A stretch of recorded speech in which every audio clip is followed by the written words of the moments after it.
episode of Fight Talk with Bill. Today we're going to be going over UFC 288 being held in nowhere other than Newark, New Jersey. Just straight off the bat, this is not one of the best of the UFC's offerings of late, but let's admit they've been on a very hot run with some very, very explosive high-level pay-per-views, so it's alright for them to just switch into third gear for a bit, but still there's a lot of very, very interesting things in this fight, especially with the main event, so let's kick it off and jumping into that. So, first up, we have Aljamain Sterling, current bantamweight champion, taking on former Olympian gold medalist in freestyle wrestling, former flyweight champion and former bantamweight champion, Henry the Messenger Cejudo. So, during the opening of this fight, the odds have been very, very close, but have since in the last few days started to separate. So originally started off about they're paying $190 each, and Cejudo is just now coming as just the favourite. Initially, my thoughts were I was leaning towards Aljo. That was mainly due to his size, his activity, the age, and his long limbs. Which benefit in the grappling department, which is his strength. He is 33 to Cejudo's 36 years old. We know this is a division that benefits younger guys, being bantamweights. However, throughout the week, when I've been going through some of Cejudo's stuff, he's just quite undeniable. It's his fight IQ and it's his ability to adapt that really stands out. Such examples as against Moraes, who he fought and beat for the vacant bantamweight title, making him Triple C, where early on in the fight, Moraes was really beating him up with these leg kicks. He took them, he persevered, and he changed his game plan, eventually winning by these knees to the head that he dropped him. So it just shows his ability to adapt to the game plans, and it was a similar thing that Demetrius Johnson had stopped him with earlier in his fight. Also in his first defense of the bantamweight title against none other than Dominic Cruz, he then fought a completely different game plan. He himself, utilizing leg kicks early on, try and stump the movement of Cruz, and then waited until he could sense a pattern in Cruz's movement, and then eventually landing a huge knee to the head and finishing by a TKO. Dom Cruz famously argued that it was an early stoppage and that he could smell alcohol and cigarettes on no-nonsense Keith Peterson. But either way, it's my initial thoughts. I'm starting to question. It's one of those things that it's a 3-year layoff. It's really, really hard to pick. I think anyone who's confident about this has no right to be. And there is a thing, I just think the 3-year layoff is so long. But then you look at John Jones, who came back after 3 years. You look at GSP, who came back after 4 years, no activity, to win the middleweight title. So it's been done before. It's been done by GOATs. And Cejudo's been in the GOAT conversation before. Also, what's kind of turned me a little bit is watching Sterling's last couple of fights. During the second Yarn fight, he did win. That was a close decision, but he kind of held him down for rounds 2 and 3, and the Yarn really kind of had his way with him in 3rd and 4. Not excessively, but he beat him up a fair bit. It ended up just coming down to that first round, which was a sort of nothing round. So, in my opinion, I don't really think Sterling won that fight. He also obviously beat TJ in convincing fashion, but TJ did essentially have one arm. He should have been able to finish him earlier. That's just why I'm casting doubt towards Sterling. But I don't really like to change my mind because I'm stubborn and dumb like that. So still kind of feeling Sterling. Looking over here at some of the match insights, I think this is where it's going to be interesting. Sterling by submission, paying quite well. Like I said earlier, Cejudo's never been submitted.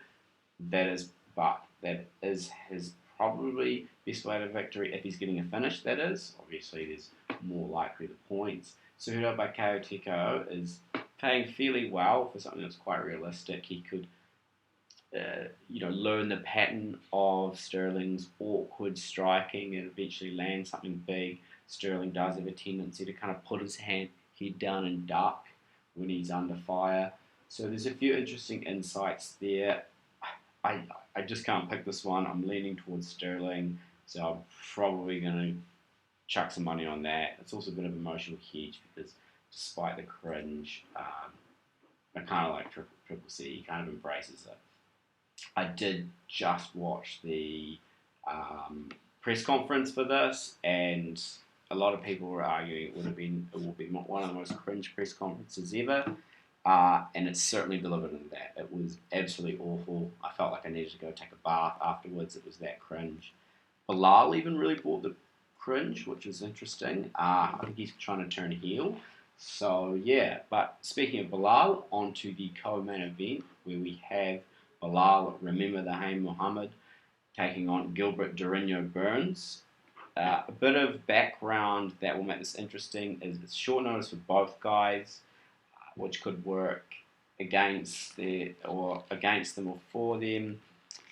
Bilal's coming off Ramadan, where usually because of the changes in their eating patterns, they're not able to be on weight as they typically would be, and they're not usually training the same time because of the religious practices during Ramadan. Gilbert is fresh off his win over Jorge Gambrian Masvidal in 287, so this is a 5-6 week turnaround. Looking into this fight, pretty interesting.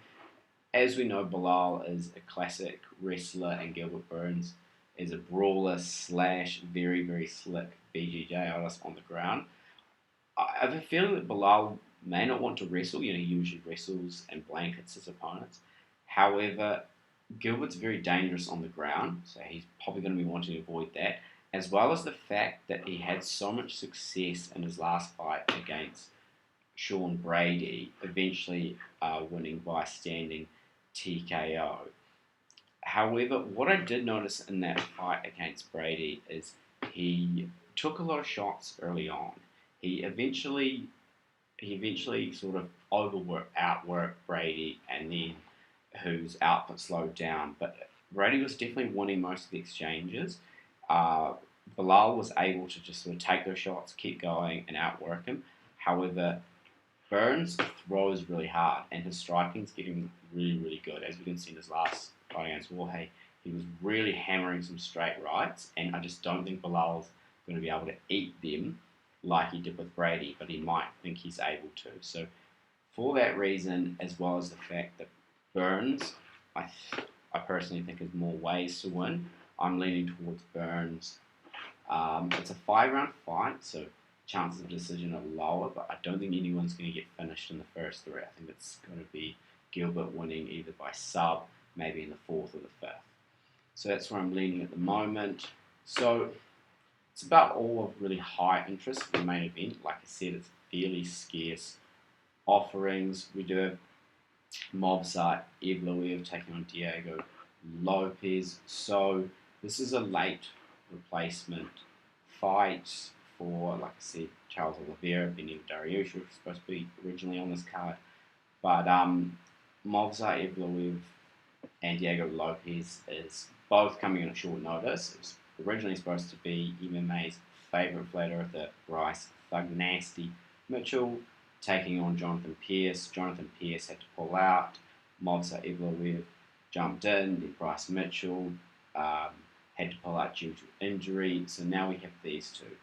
All I can say is it's not looking that good for Diego Lopez. This will be his UFC debut. He's so new, they haven't coloured him in yet. And what I do know is he's fighting a 16-0 Russian from the Caucasus region, so that never really goes well for anyone. Lopez also turned up to the press conferences with this yee-ass haircut, and he also has written across his chest, dream, believe, and make it happen. Last I checked, there wasn't any odds out for this fight, so, oh no, yeah, here we go, yeah, yeah, so said, not a surprise here, Lopez is a huge underdog, paying $7. But remember what the tattoo says: dream, believe, and make it happen.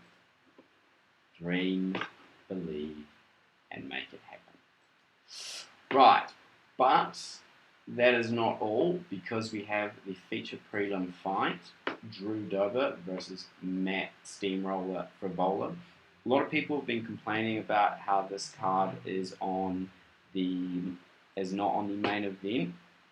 However, I think the feature prelim is quite an important spot, because that's the free to air on ESPN Plus and all the other platforms in the States, where they always have a great card to finish up the prelims, in the hopes that anyone, the casual viewer watching it, will see a banger of a fight and go, that was awesome, and have to buy the pay-per-view. So I feel like the feature prelim spot is kind of one of the better than being low on the main card.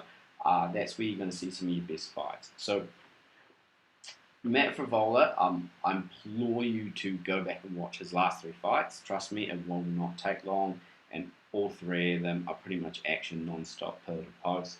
Drew Dober is also on an amazing run. He had arguably one of the best 2021s, with KOs over Terence McKinney, Rafael Alves, and Bobby Green.